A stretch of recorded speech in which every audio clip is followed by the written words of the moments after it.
اعوذ باللہ من الشیطان الرجیم بسم اللہ الرحمن الرحیم اللہم صلی علی سیدنا محمد صلی اللہ علیہ وسلم۔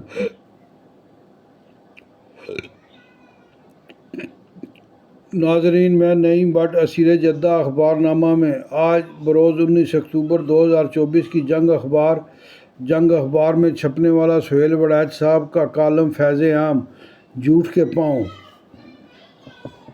سوشل میڈیا برا نہیں بلکہ ابلاغیات کی نئی جدید تکنیک ہے، تاہم ہر نئی ایجاد کی طرح سوشل میڈیا اپنے آغاز سے ہی جھوٹوں کے ہتھے چڑھ گیا ہے، جس سے اس کی ساکھ اپنے آغاز سے ہی خراب سے خراب تر ہوتی جا رہی ہے۔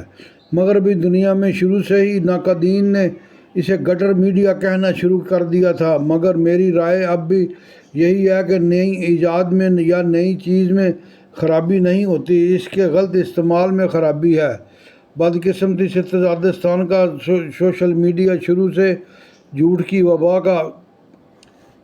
وبا کا شکار ہے۔ اس کا پہلا تجربہ اور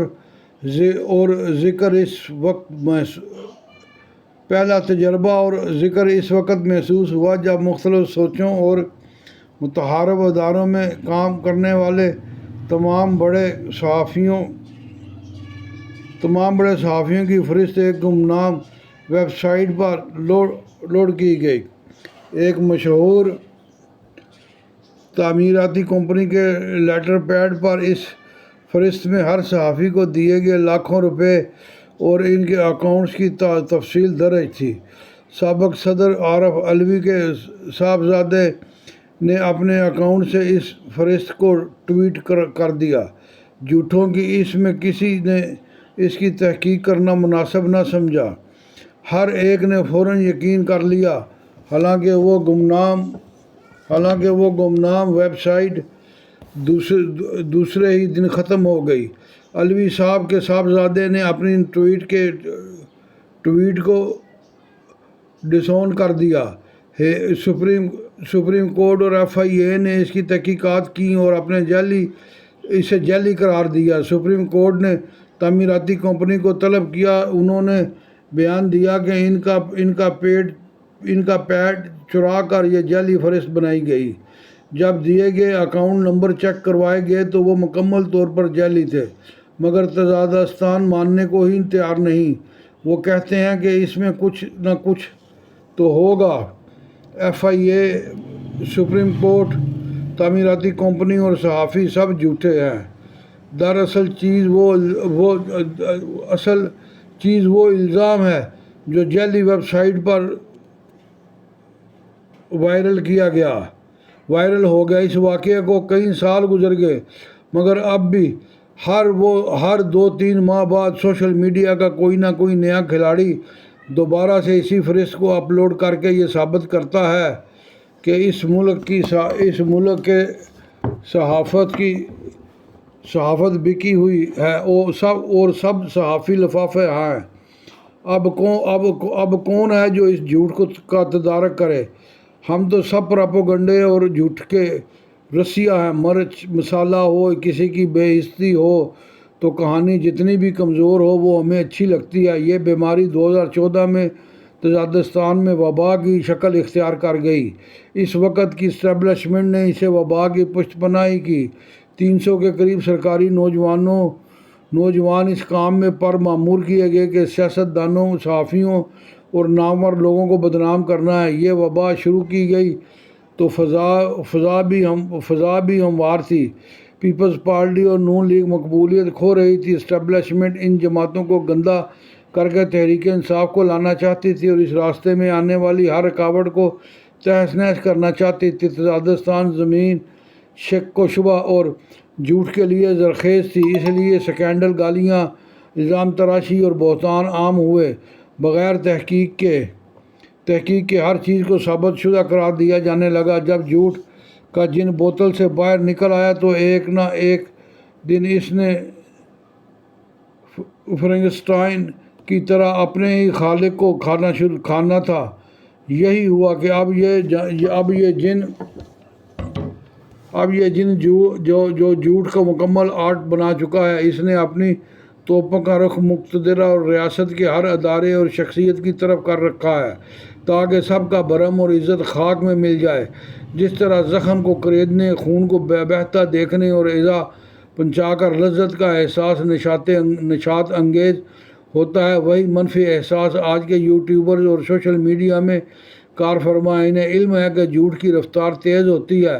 سچ بیچارہ تو کچھ کچھوا ہوتا ہے، جھوٹ خرگوش کی طرح یہ آ اور وہ جا اور پھر غائب۔ جب کچھ کچھوا منزل پر پہنچتا ہے تو جھوٹ کا خرگوش اپنا کام دکھا کر گم ہو چکا ہوتا ہے۔ ایک نجی کالج کا واقعہ بھی وہ اس وبا کا حصہ ہے، کیونکہ تاجکستان میں یہ احساس نہیں ہے کہ سچ کا تھپڑ جھوٹ کے بوسے سے کہیں بہتر ہے، مگر چونکہ جھوٹ کا بوسہ بھلا لگتا ہے، آپ 100 دلائل دیں اور کہیں کہ لڑکی کون ہے، کدھر ہے، کوئی ثبوت، کوئی FIR، کوئی فوٹیج، کوئی چشم دید گواہ ہو تو جواب ملے گا کچھ نہ کچھ تو ہے۔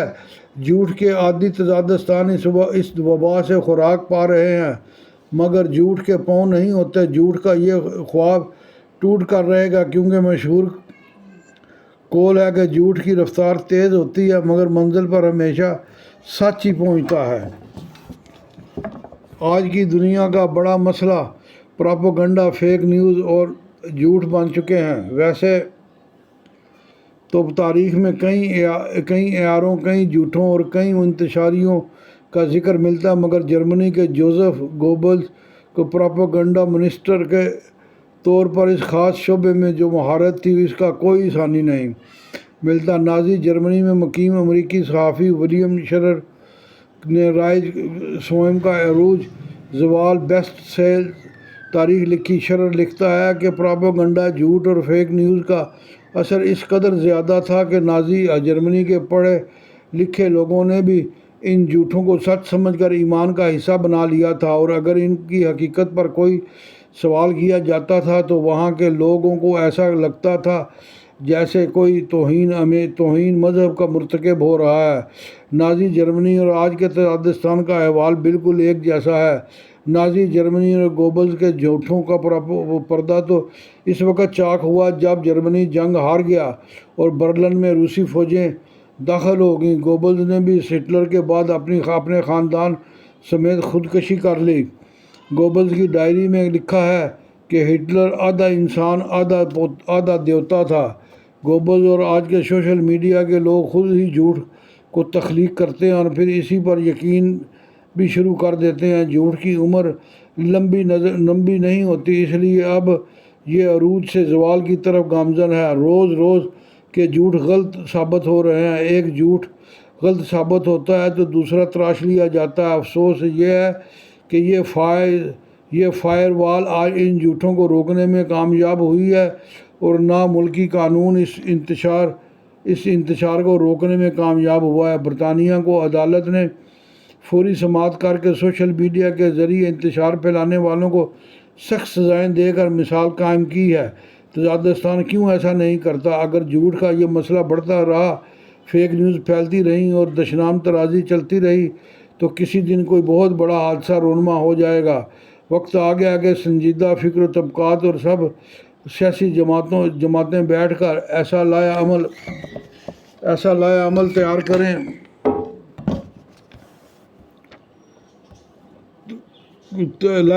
عمل بنائیں کہ سوشل میڈیا کا یہ منفی کردار ختم ہو سکے۔ یاد رکھیں کہ جس طرح سوشل میڈیا اپنے خالق یعنی اسٹیبلشمنٹ کو پڑا ہوا ہے، کل تحریک انصاف اور عمران خان کی باری ہے۔ آج بھی ان کی پارٹی پالیسیاں سوشل میڈیا کی یرغمال ہیں، کسی عروج و زوال کارکردگی پر نہیں بلکہ سوشل میڈیا میں اس کی ساکھ پر ہے۔ مگر یاد رکھیں، جھوٹ کے پاؤں نہیں ہوتے، جھوٹ کی عمارت ایک نہ ایک دن گر جائے گی انشاءاللہ۔